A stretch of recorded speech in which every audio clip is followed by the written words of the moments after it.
Hey everyone, welcome back to the Mark Loeffler Experience. Got another great show here for you today. We got Mark and Mike here from the multifamily Facebook group, and we're going to be talking all multifamily all day today. Beautiful. Welcome, gentlemen. Hey, thanks for having us. Yeah, thank you. Hey, listen, if you haven't subscribed, definitely subscribe. 70% of you guys watching this video haven't subscribed yet, so definitely subscribe. Turn on the notification bell so when we do great topics like this, you get instantly notified and you don't miss them. Also, smash the like button for the YouTube algorithm, because the more you smash it, the more YouTube sends it out to people, and the more people get to watch it. All right. Now that that's all done, we got the housekeeping done, let's get into it. Good stuff. So, multifamily, I know you guys just picked up a couple in Hamilton, Ontario. It's definitely a hot market.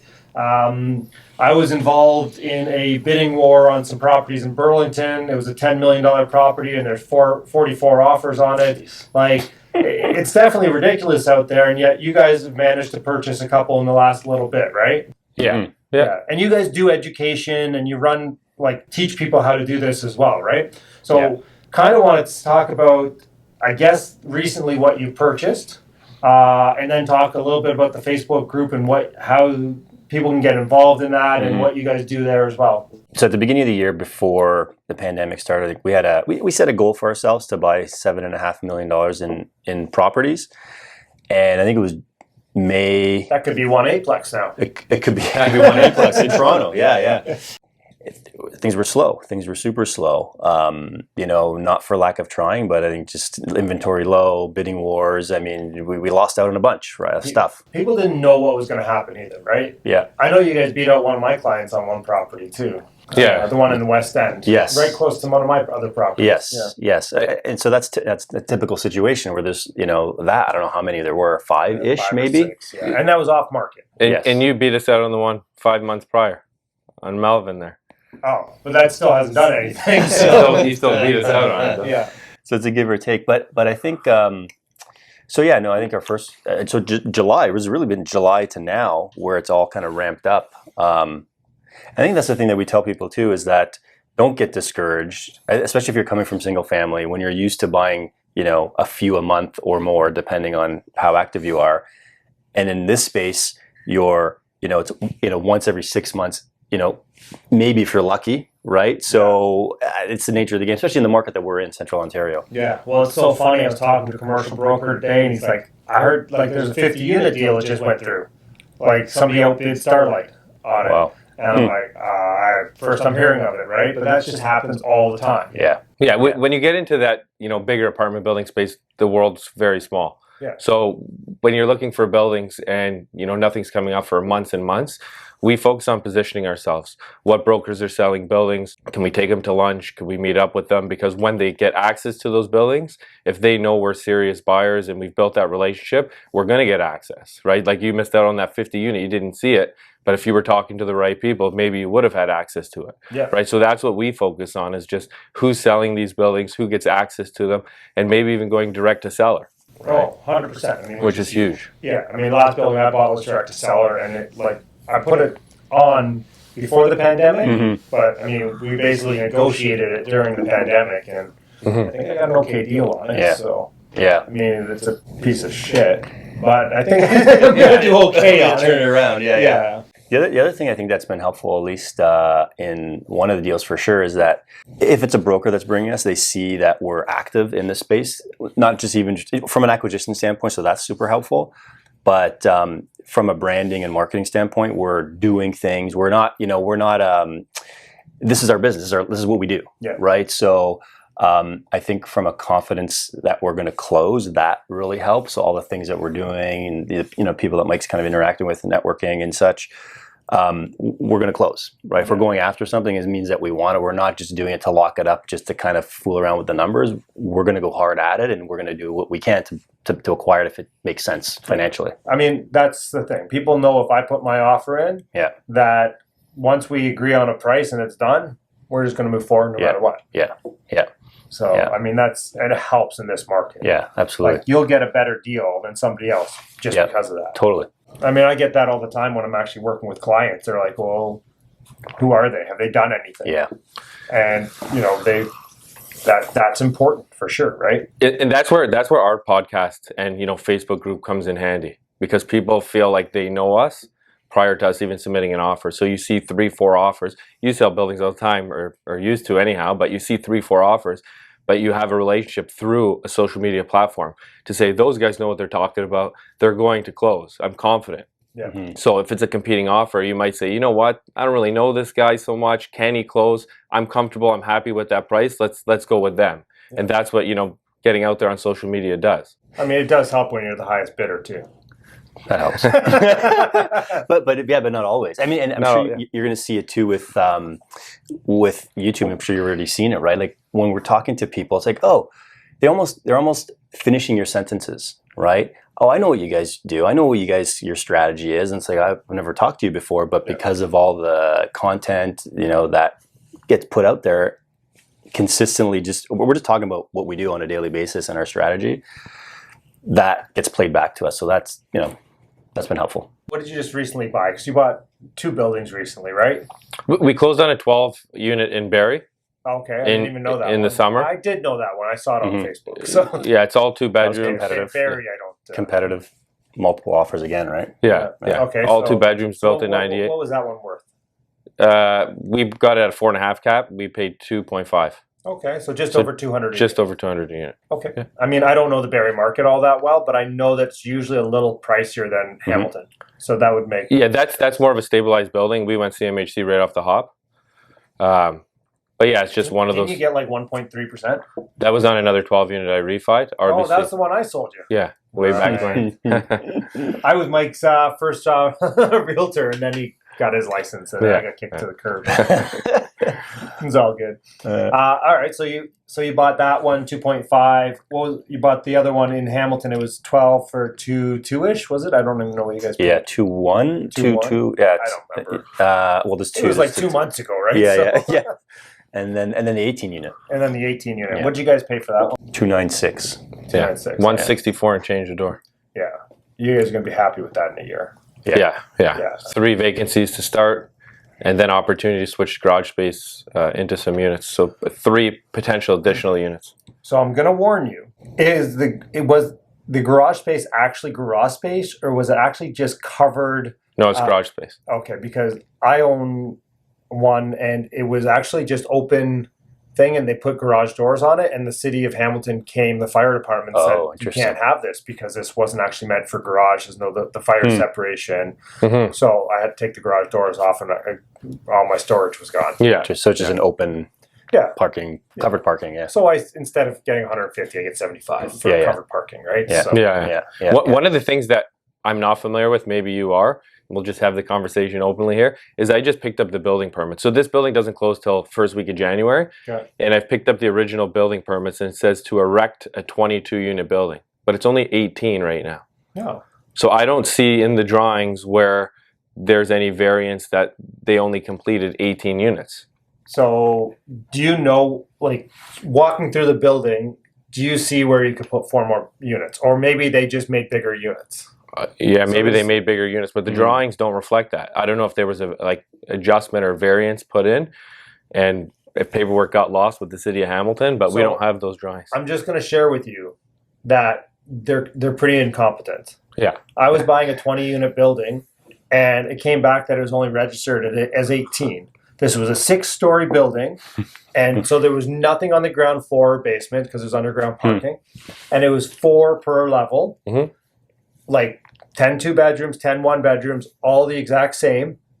And I'm like, well, which 2 are illegal units? Like, you tell me. And the guy I was buying from, he was very well connected with the city of Hamilton, went to the counselors, went to the city, like, you guys have clearly made a mistake somewhere. Yeah. And they're like, nope, you need to get building permits for the whole thing and do and zoning maybe. And it was like, this thing's going to cost me like 60, 70 grand to do. It's ridiculous. So ended up walking on that, but will they come in and shut them down? So no, typically they don't on a building like that, right? So like I could have bought it, but it made my partner nervous. And the building was a little crappy too, which was fine, but that's what I wanted. So basically, you've added 42 units this year. Yeah. Amazing! Congratulations, guys. Thanks. Doesn't sound like, doing my math, you're a little shy of the of this. Well, you're just around 7.5, aren't you? Yeah, it was like 7.6. 7.6. Okay. Yeah. Mhm. Yeah. Oh, so bang on. So All it's right. good. We didn't realize till after we hit. We're like, remember that goal we set? Now Damn we've it. actually We should have got 100 grand less on the 18 units. I know, Bang to on. achieve it. But it's interesting, like when just in goal setting in general, like if we got 6 million, that would have been good too. But I think you put out that energy, right? You kind of you have it, and yeah, we forgot about it in that, like it wasn't like, okay, if we don't get it, we're going to be upset with ourselves. But I think we did things to achieve it, and it came. It was great. Like, I mean, I think that it worked out, right? So I think just the whole idea of goal setting is something that we talk about with people too, and we coach them in terms of buying buildings. As step one is why are you buying real estate in the first place? Yeah. If you don't know that, then it's, you should figure that out first, and then kind of set goals, right? But don't be so hard on yourself if you don't kind of hit it right away. So what's the goal for 2021 then? 15 million. 15 million. All right. Yeah. Why? A couple of things, I think. One, so I mean, we partner. So we partner with capital partners, right? So when that amount starts to kind of build wealth for us and our partners as well, we have a good influx of capital that's happening that we need to deploy. So that's part of it. But also just from an economic standpoint, that will allow us to start kind of building our system a little bit more, right? Start generating some income that we can start kind of feeding into the business. Like anything we're making right now, and anything just goes back into the brand, the marketing. We've hired people now.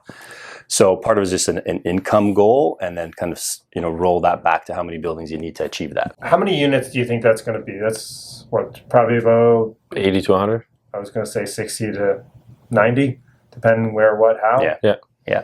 I think it's a lot. in the markets we're in, it's going to be tough just getting access to them. You've been buying for 10 years. It's always a challenge. Yeah. So, considering moving outside. If you figure it out, 150 unit building. I mean, we have Sean Allen coming on the show later too, and like he just bought a 54 unit in Tilsonburg, right? Yeah. Like, I mean, so I'm looking at that 401 corridor for sure. Yes. Like, Yeah. What was the price per door on that?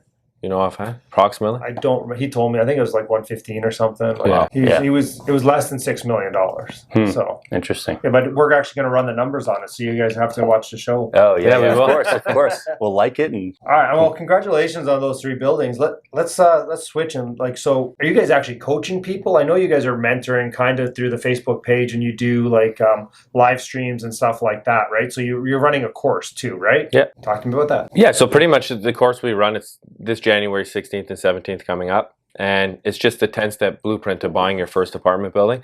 So it just goes into your why. What is your mindset? What are you looking for? Because we get a lot of questions, where should we be buying, right? What cap rates should we be buying at? Well, that's kind of personal to the individual. Well, it's personal also. It's subjective, right? Like I can buy a 2 cap and renovate all the units and end up with an 8 cap. Yeah. Right? Like it doesn't really reflect. And it works for you, right? Wow. For that's I mean, a 2 cap could be a $160,000 on a concrete building in Hamilton. The rents are just really low. Right. Yeah. Right. I mean, right. would you buy that $160,000 on a concrete constructed building in Hamilton? For sure. Yeah. For $160 a unit, I can't build that. Yeah. Right. So now I just have to wait and turn over and do whatever. Right. Yeah. So and just eat it a little bit until I can do that. Yeah. And people have personal preferences. Do they want to be buying within a couple hours from where they live? Do they want to be buying out of province? Do they need cash flow? And we find a lot of people, because of social media, what do you mean your buildings aren't cash flowing when you're buying them? And it's kind of just making them understand, well, they will be in 5 years significantly, rather than buying somewhere up north. But some people maybe want to retire in 6 to 12 months. Mm-hmm. So maybe cash flow is what they need, right? So we just take them through their why, and then the whole process of building their team, how to select micro and macro markets, and taking them right through analyzing buildings right up until about 30 to 60 days after they acquire, what they should be doing in the transition. Which step is watch all of Mark's YouTube? Is that number 1 or is that 0? This is your homework before it gets started. They should. Oh, the goal setting one, because I watched your goal setting video the other day. Like that, absolutely. And I think people should listen. I think, and we tell people when we talk about our stuff, this is what our model is. There's so many other, like you do things differently than we do, and there's Sean Allen's going to do something different with his. So good to take a bunch, take information from everybody and then craft your own kind of strategy, right, based on what people are doing. And I think it's a risk too. People, I want to do that. I want to go into this market because they're doing well in this market. is that line with what you want? I don't know. I mean, maybe not. You really have to craft, and I think social media creates that kind of like that the herd mentality, right? And so I think that's why we start off with the why and goal setting. It was always there though. Like I always started because you were never a member of Rain, were you? I was, yeah. Oh, you were. Okay. Probably after you guys. But like when Mike and I were there, like Hamilton would be the number 1 town or number 2 town, and somebody would always come up to me and say, "Oh, well, Rain says it's number 1 town. That's why it's going up 10%." I'm like, you realize that we're so insignificant on a grand scale of like these 10 people going and buying in Hamilton or 100 people even, right? Like it means nothing. Like it's just, and that's what I tell people, like we're just so insignificant as a portion of even buyers. Like even sitting around this table, we own a pretty good chunk of real estate, but we're still small landlords. Like we're not like this. The REITs that have 10, 30, 40,000 units, right? Yeah. I do look at where other investors are going and trending, because something like Hamilton, you know, I've seen a lot of investors going in there. It wasn't in any good shape whatsoever. And everybody had a similar strategy where they're going into a city and revamping units. And if I look back at like people that I know personally, it's probably been 5,000 units that have been purchased in Hamilton. Maybe more in your database, but I mean, they're all doing the same thing, you know, renovating, bringing standards up a little bit higher. Yep. And obviously prices are going to rise when everyone's, you know, rejuvenating a city.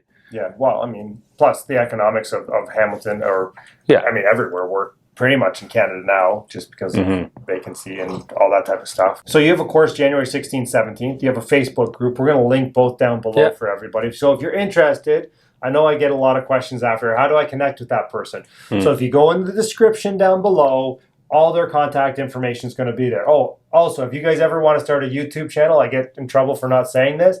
All my equipment that I use for mine is linked down below to Amazon. You can buy it there, and it pays me $1 when you buy $1,000 camera or something. But, anyways, it's linked down below. You can see all the equipment we use. And I know, because you guys do, is it weekly or monthly, like live streams too through the Facebook group? Because you just did one that I saw. I didn't watch, but I saw that you did it. So we've been doing weekly ones, just kind of 10 steps. I think we'll probably do the last one this Sunday. Again, we're just putting stuff out there, and that's been helpful. And, you know, we've been attracting people for our courses. So we've been mentoring. We have been mentoring people. Mentoring or coaching? So mentoring, but now more formally coaching is starting in January. So we have a few spots left. So people have reached out. Hey, I want to kind of get a better understanding of your model. Help me get my first one, right? So I mean, if we can help someone get their first one, like anything, right? You take that first step. It's the scariest, but once you're in there, it's like, oh, okay, that wasn't so bad. Then they can continue, right? So that's what we're helping a few people do that already starting January, and so it's been helpful just to kind of pump out. Again, it's what we're doing. It's one perspective. Might be right, might be wrong, but it's what we're doing on a daily basis. Like for everybody out there who wants to buy apartment buildings, and you are going out there and you're looking and you're talking to brokers and that, because it's such a small community. When you say that you've taken that course, or you're coached by somebody like that, then you're going to get instant credibility out there, because now you can say, okay, well, you know what you know what you're doing. I know that when I come and tell you, hey, you're going to spend $5,000 to $10,000 before we're ever going to be firm on this deal. Yeah, and they're okay with that because they know that step, right? And that's a big one for people. I'm like, you're going to spend $5,000 to $10,000 before we're ever firm, and that might be a sunk cost. You may never get that back.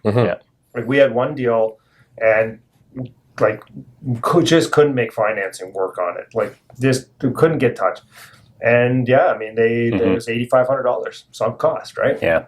I mean, it's a tax write-off. But. It helps. Yeah, no, man. I think, especially now, I don't know if you're noticing this too. I think we're noticing this is that it's getting very competitive, and you're getting a lot of people that have built up great portfolios in the single family have realized that it's time to get a little more efficient. And either that or they can't get financing. Or that. And so there's a lot of new people coming in, right? And so I think, there's people that are very serious, and there's people that are just testing the water. So I think you kind of, for sellers and agents selling, it's kind of weeding out those that are more serious than others. So what are your guys' top 10 tips for people who want to buy apartment buildings? I'll let you do 5 and you do 5. There you go. Top 10. We'll go 1 and 1. They may overlap, but that's okay. Okay, so first I think is really understanding what your why is. What is your goal? What are you looking to achieve? If you don't know that, you're probably not going to know where you're going to buy and what you should be buying. So really find out, what you want that building to do for you or multifamily to do for you personally. Yeah, what you want that investment to do. Yeah. So, like, thanks, Simon Sinek, first off.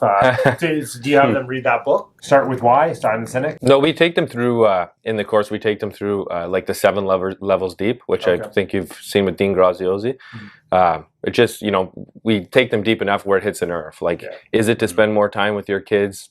And we kind of have a worksheet that they go through, like, put a dollar amount. If you want the Lamborghini and you want the cottage, what is that dollar amount? Yeah. Right? And then how much real estate, how many units do you need to acquire that, right? Yeah. I like the old Italian guys. They buy it just so that's their job, so they can get away from their wives for a couple hours a day. Everyone has a different why, right? Like everyone has a different why. Number 2, go. Number 2, and we talk about this a lot too, is underwriting and analysis. It's kind of like a muscle, right? Flex it as much as you can by just like analyze deals, right? Analyze as many deals as you can, especially as you're starting off in the areas that you want. It does a couple things. One, you start building kind of a database in your head of what's a good deal, what's not a good deal. I think the first time you analyze a building, you may not really grasp if it's good or not or whatever. But the more you do, I think you just become more comfortable. So it builds confidence. It builds kind of the analytical muscle. Yep. And so that in itself, like, and you can do that. You don't have to be invested in it right now. Like, that's something you should probably start doing right away if you're considering it. And if you guys are interested, I go through analysis, I don't know, a couple times a month. We'll link a bunch of them down below. I think we have a playlist that's just analysis, so we'll set that up and you guys can binge watch that. And you can just see how I analyze properties. And literally, I can go through a property in 2-3 minutes and know if I want to buy it or not, right? So just to riff off that, know your rents, right? Especially in competing offer situations.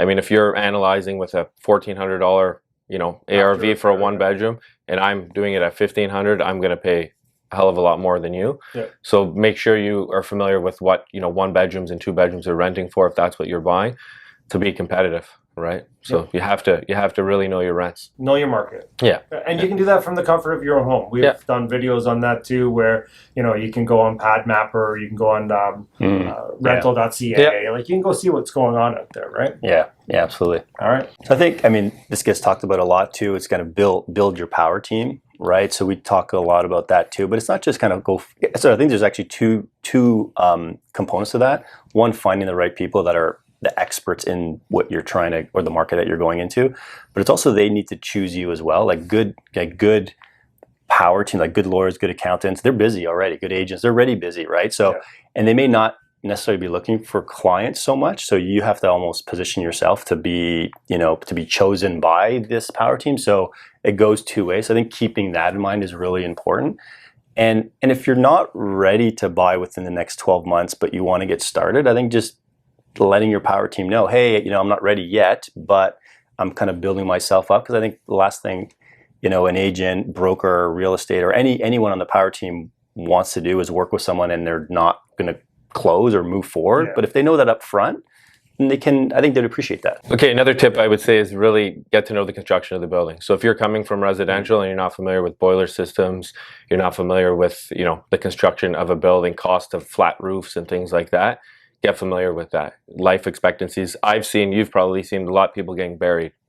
They budget X amount for a roof and then realize, oh, this roof's 50 or 75,000, right? So back to the power team, have a good inspector on your team that really knows the construction. You can leverage that out, but you have to have some familiarity with the costs and things associated with the building because it is different. I always overestimate. Like, I budgeted 70 for a roof and it came in at 35 and I was extremely happy. Amazing. But if I budgeted 35 and it came in at 70, I wouldn't have been so happy. Yeah. Maybe we took an analysis tip perhaps. Because one of the questions we get a lot is what's the cap rate? Like, where do I find the average cap rate? I guess there is such thing as an average cap rate, but that's not necessarily kind of what's, how the deal is going to be analyzed. So I think just familiarizing yourself, again, going back to your market, what are things trading at? Reach out to other investors that are doing, deals in your area and understand that. Like, it's hard to kind of get an average kind of cap rate. And I would go back to what we talked about a little bit earlier and why we buy buildings and other people just offer on them is because we buy more on after repair cap absolutely. rate rather than today's cap rate. Yeah. And that's, again, like, I don't care if it cash flows today, but in 5 years, I'm going to look like a freaking genius. Yeah, right? yeah. So Yeah, it's absolutely. one of my best lines. Yeah, it's a good line. So, Good line. Okay, another tip is in competing offers, should you be writing A/B offers, clean offers? I see a lot of redundancy through offers, like multiple conditions. We typically, and we tell everybody this, we typically are putting one condition that's just dependent upon our due diligence. Right? So it's an overarching one with... So, I mean, you have to know if you're in a competing offer situation. So I guess that ties into the seller's motivation. I would say don't let your lawyer write your offer. Yeah. I mean, the best building I ever got, by the way, like we were 5 business days conditional on walkthrough of all units, and that was it. Yeah. And I got, so my Ottawa Street building, same thing. We got that for $100,000 cheaper than the next offer because, again, we were just a walkthrough of all units, no condition inspection, no financing. And basically, they had a deal fall through on inspection already. Yeah. And I'm like, I don't care. I'm going to cut the whole thing anyway. So, well, I think the offer you said we beat you out on, we knew that clients were walking through that day, so we brought our inspector with us. Yeah, I knew and we're able to go firm because of that. Yeah. So we did a bunch of due you also diligence. paid more than what my guy offered. So, but it helped. Both helped, right? Yeah. Like, for sure. I think that's an interesting thing too, actually. It depends on, everyone has a different model, right? Like, you know, someone may be willing to pay another $200,000 or $300,000 more for building, but if they're owning it on their own and they don't have partners, and the ROI is still going to be great, right? So it's almost like you kind of look at the deal individually, and it goes back to what's going to work for you. Might not work for the next guy, and just know your lane and just stay in that lane. Stay in your lane. Yeah. Don't compare your insides to other people's outsides, right? Yeah. That's the biggest Yeah, that's a good one. That's good. All right. You have a few good ones today. Yeah. I think on that note, I think that's a great spot to leave it. I appreciate you guys coming in. If you guys want to check out their Facebook page or their course, we're going to link that all down below in the description. So again, if you're going to email me or reach out to me on Instagram, I appreciate that. Yet it's all in the description down below. All right, guys. Have a great one. We'll see you guys in the next one. Thank you. Thanks, guys. Awesome.